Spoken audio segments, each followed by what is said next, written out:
मीराबाई के व्यक्तित्व एवं कृतित्व पर प्रकाश डालिए।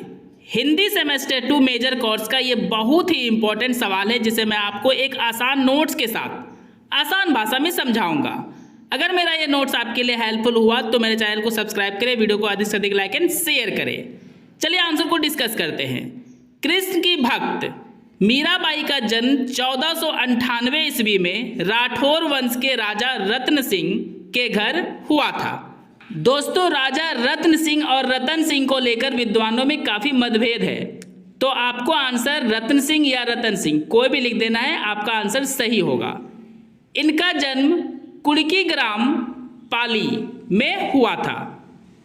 इनकी माता का नाम वीर कुमारी था। बचपन से ही मीराबाई के मन में कृष्ण की भक्ति बस गई थी। मीराबाई की मृत्यु 1547 में हो गई। ऐसा माना जाता है कि संत रैदास या रविदास उनके गुरु थे। मतलब संत रैदास या रविदास जो बोलिए वही मीरादास के गुरु थे। उनकी प्रसिद्ध और लोकप्रिय रचनाएं कुछ इस प्रकार है। नरसिंह जी को मायरो, गीत गोविंद की टीका, रास गोविंद, मीराबाई की मलार, राग विहाग इत्यादि। ये सभी दोस्तों मीराबाई की प्रसिद्ध रचनाएं थी। मेरे तो गिरधर गोपाल दूसरा ना कोई। मीराबाई के इन पदों से स्पष्ट हो जाता है कि मीराबाई कृष्ण की भक्ति में अपना सब कुछ समर्पित कर दी थी। मीराबाई का विवाह उनकी इच्छा के विरुद्ध मेवाड़ के महाराणा सांगा के पुत्र भोजराज के साथ हो गया था। मतलब मीराबाई के पति का नाम भोजराज था और मीराबाई शादी करना नहीं चाहती थी। इनके इच्छा के विरुद्ध भोजराज से उनका विवाह हुआ था। मीरा तो कृष्ण को ही तन और मन से अपना पति मान चुकी थी, इसलिए वह भोजराज को अपना पति स्वीकार नहीं की थी। मीराबाई के इस तरह के व्यवहार के कारण, मतलब वो अपने पति को पति नहीं मानती थी, उसके इस व्यवहार के कारण उसके ससुराल वाले उससे नफरत करने लगे थे। मीराबाई के प्रति नफरत धीरे धीरे इतना अधिक हो गया कि उसे, मतलब मीराबाई को जहर देकर मारने की कोशिश भी की गई थी। इस घटना के बाद, मतलब जहर वाली घटना के बाद, मीराबाई अपने ससुराल से किसी तरह भाग गई और एक सन्यासिन की तरह अपना जीवन जीने लगी। क्योंकि अगर मीराबाई ससुराल में ही रहती तो किसी न किसी तरह उन्हें जान से मार ही दिया जाता। दोस्तों, आपको आप पैराग्राफ चेंज कर लेना है।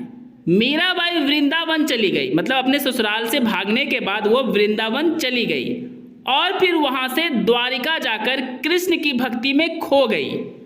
वह कृष्ण के प्रेम में हमेशा खोई रहती थी और अपना जीवन का अधिकांश समय कृष्ण की भक्ति, भजन और सत्संग करने में बिताती थी। आसान शब्दों में समझे दोस्तों तो मीराबाई ने अपना सारा जीवन कृष्ण की भक्ति और उनके भजन कीर्तन में ही लगा दी और अंतिम समय तक वो कृष्ण की भक्ति करती रही और इस दुनिया को छोड़कर चली गई। मीराबाई ने कृष्ण की भक्ति में अनेकों रचनाएं लिखी जो इस प्रकार है। मीरा की गरीबी, गीत गोविंद की टीका, राग गोविंद, नरसिंह मेहता की हुंडी, नरसिंह जी का मायरा इत्यादि। ये रचनाएं भी मीराबाई की काफ़ी प्रसिद्ध हुई थी दोस्तों।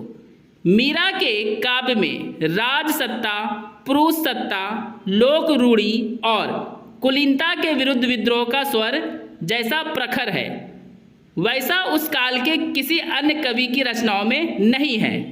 आसान शब्दों में समझा जाए दोस्तों तो मीराबाई हमेशा समाज में फैले पुरुष की प्रधानता, गलत रीति रिवाज, इन सब का विरोध करती रही, जैसा कि अन्य कवियों ने उस समय नहीं किया था। और मीराबाई के इस काम के लिए भी वो काफ़ी प्रसिद्ध हुई थी। कृष्ण के प्रति प्रेम भाव की व्यंजना ही मीराबाई की कविता का उद्देश्य रहा है। मतलब मीराबाई का कविता का एकमात्र उद्देश्य रहा है कृष्ण के प्रति अपने प्रेम भाव को दिखाना। मीरा जीवन भर कृष्ण वियोगिनी बनी रही, मतलब कृष्ण के जुदाई में ही अपना सारा जीवन बिता दी।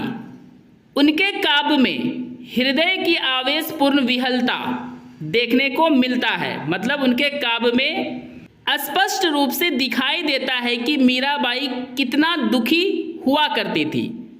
मीरा की काव्य भाषा शुद्ध साहित्यिक ब्रज भाषा के निकट है तथा उस पर राजस्थानी, गुजराती, पश्चिमी हिंदी और पंजाबी का प्रभाव दृष्टिगोचर होता है। मतलब इन सभी भाषाओं का प्रभाव इनके काव्य रचना में दिखाई देता है। दोस्तों अब आपको पैराग्राफ चेंज कर लेना है। मीरा के पदों में पीड़ा और विरह की भावना देखने को मिलती है। पीड़ा इसलिए दोस्तों हुआ था मीराबाई को क्योंकि उन्हें ना अपने घर और ना ही ससुराल में प्यार मिला, और विरह इसलिए क्योंकि कृष्ण की याद में वो अपना सारा जीवन बिता दी। जिस प्रकार पीड़ा और विरह मीराबाई के पदों में मिलता है वैसा हिंदी साहित्य में और कहीं नहीं मिलता। मतलब ये दोनों पीड़ा और विरह की भावना हिंदी के किसी साहित्य में नहीं मिलता है। कृष्ण के प्रति उनका प्रेम इतना तीव्र था कि वह संसार की सभी वस्तुओं को भूल गई थी। हंसते गाते रोते नाचते सदा ही कृष्ण की धुन में रहती थी।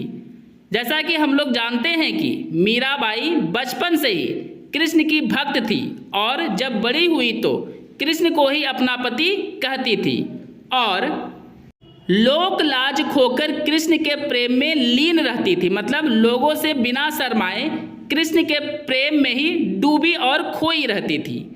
बचपन से ही अपना अधिक समय संत महात्माओं के सत्संग में व्यतीत करती थी, यानी गुजारती थी। मंदिर में जाकर अपने आराध्य की प्रतिमा के समक्ष मीराबाई आनंद होकर नृत्य करती थी। मतलब दोस्तों मीराबाई जब जब कृष्ण के प्रतिमा के सामने जाती थी तो इतना खुश हो जाती थी कि बहुत ज़्यादा नृत्य करने लगती थी।